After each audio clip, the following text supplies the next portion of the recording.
Marie Dembo azali mama ya bana mine.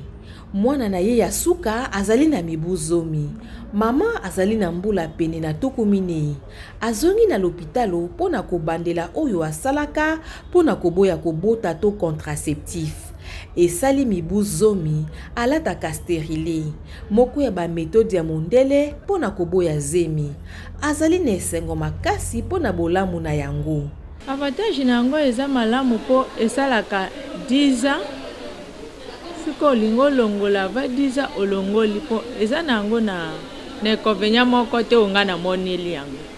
Ne bandeli nde ezalaki mwa makile ezobima mwa muke ekati mwa mususu omoni te mais lokola ewumeli mwa ndamu eza nango malamu eloko moko mabe eza te. Alors sikoyo méthode wana moi conséquence mabe na ngo eza ni méthode wana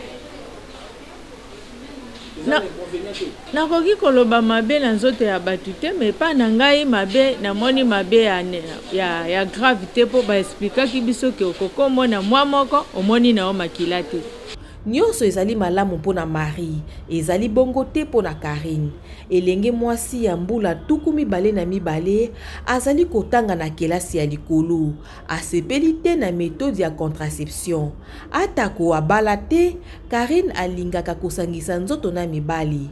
Pona koboya zemi, atia implant. Kasi, yango ezali kokomisa ye monene. Yango aponi ya lungula. Avantage nango eza ya liboso eza na boya retomber enceinte nazo ba grossesse non désirée premièrement. Deuxièmement, eza pour notre classe je préfère terminer d'abord mes études. Ya liboso et comme ça nene et puis eza sous ba retard ba règle non tisiko kuno na règle. Mais sinon calamité pe na longo pardon boy na nene pardon. Contraception elakisi ba moyen nyonso ekoki kosalama pona koboya ete zemi ekoto na bosangisi nzoto ya mwasi na mobali. OMS alobi ete ezali esaleli nyonso eloko nyonso likano songolo to lolenge mpakala pona kokitisa makoki ya koboto pe koboya kobota. Tozali na ba catégorie mibale ya naturel na ya moderne. Tozali na deux sortes ya ba contraceptif. Tozali na moderne et puis tozali na naturel. Soki amoni ke na moi na kosalela nga ba méthode moderne te. Asaleli méthode naturelle. Non, tango akokalkile lokwa toza ba mama o bazala na méthode telle que oyo mayaka oyo. Eza méthode naturelle po ako utiliser kisi moko te.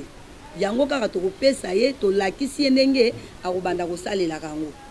Tango azosalela yango biso pe tozo suivre ye. Soki amoni moi défaut moko azongela pe biso po to expliquer ye bi. Ba mama mingi bakimaka ba méthode na biso me baye barango te. Contraception ezali na bolamu ebele pona basi baye bazali kobota. Esalaka ete bosangisi nzoto esalema malamu pona mabota maya tango moto alingi. Méthode moderne ezali pe na mabe na yango. Kati na yango koyesa monene, ba buto na nzoto, basanza ekoki koya na retard to pe koya te.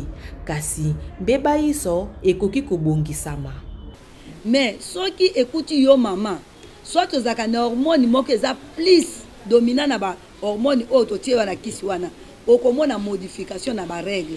Parce que hormone esalaka beauté ya mwasi, epesaka ba règle, esalaka bana. Tanga hormone na règle wana, esengaka te akende pa gynécologue, esengaka te akende pa moko te akozonga ka ipa na biso. Tokopesa pe bakisi ya makasi te kaka ba hormone oyo eza contre hormone ya kisi ya zui et maîtriser yango evandisi yango. Mais soki omoni ke munene yango zo continuer ka malgré osali o réglementer kolia, mais ozoya ka munene. Osali ni ozongeli biso ke nazo koka munene yana te. Biso to calculer au régime. Soki omoni ko supporter te to longoli yango. Tango to longoli yango hormone ane kati ozongi na taille normal. Wuta 2013, RDC et Matisi makasi motango ya basi baye bazali kosalela planning familial et lobby 6 Family Planning 2020. Kolanda 6 eye, koleka 15% ya basi bazali na mibu ya kobota basalelaka ba méthode ya koboya zemi na 2020. Nzokande kala koleka mibu mitano motango mwango mozalaki 5%. engumba Kinshasa ezali bilanga monene ya planning familial na ba clinique ya l'État pe ya ba privé na ba méthode contraceptive moderne koleka bituka misusu. Yeyet Mavinga pour na VOA Afrique Kinshasa.